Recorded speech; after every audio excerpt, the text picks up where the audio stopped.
Today we'll learn how to tune up your bike, which I'd recommend doing at least once a year, or even every few months if you ride every day.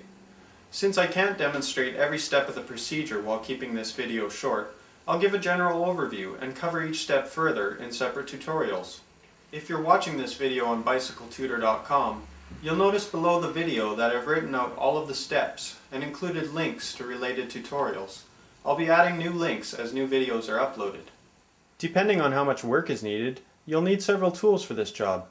Most importantly, you'll need dish soap, water, and some rags, chain oil, and a light lubricant like Tri-Flow, an air pump and a tire pressure gauge, a set of metric Allen wrenches from 4mm to 8mm, a set of metric open-end wrenches from 8mm to 17mm, two 13mm and two 15mm cone wrenches for adjusting hubs, a set of appropriate sized headset wrenches, a spoke wrench for wheel truing, a chain wear indicator, and a repair stand or some rope to hang your bike from the ceiling.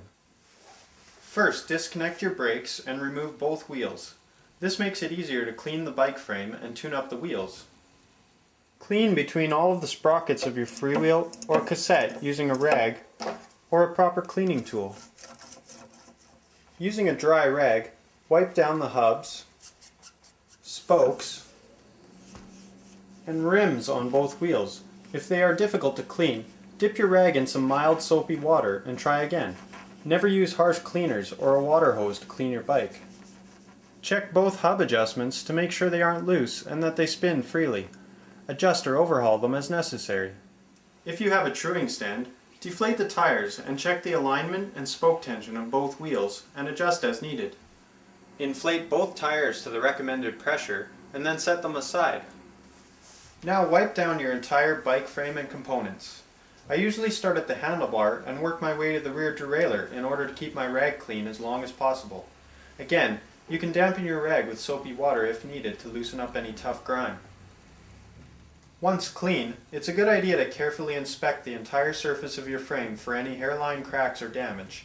If you notice anything, you should take it to your local shop right away for further assessment, as it can be dangerous to ride on a cracked frame. Inspect all of your components as well, paying particular attention to the brake and shift cables. If they are frayed or have damaged housings, now is the time to replace them. Now apply a few drops of some light lubricant to the inside of your cable housings and all of the pivot points on your brake and shift components. Avoid getting any oil on your brake pads and wipe off any excess so that it doesn't collect dirt. Check the adjustment of both your headset and bottom bracket to make sure they aren't loose and spin smoothly. Inspect all of your brake pad surfaces and carefully trim away any wear ridges with a razor blade. Resurface them with rough sandpaper to clean up road grime. You should replace the pads if they are worn past the indicator line or if you can see metal poking through the surface. Now check all of the bolts on your bike to make sure they're tight, but be careful not to over-tighten. If they already feel tight enough, don't force them any tighter. Important areas to check include your handlebars, levers, shifters, stem, seat, seat post, brake bolts, derailleur clamps, crank bolts, and pedals. Now reinstall the wheels and reconnect your brakes. Adjust the brake pads and cable tension as needed. Clean the chain, check for chain wear, and then lubricate it with chain oil.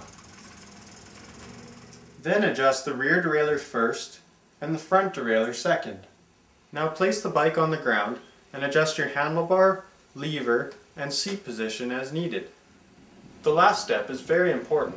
Take your bike on a thorough test ride and run through all of the gears and test your brakes.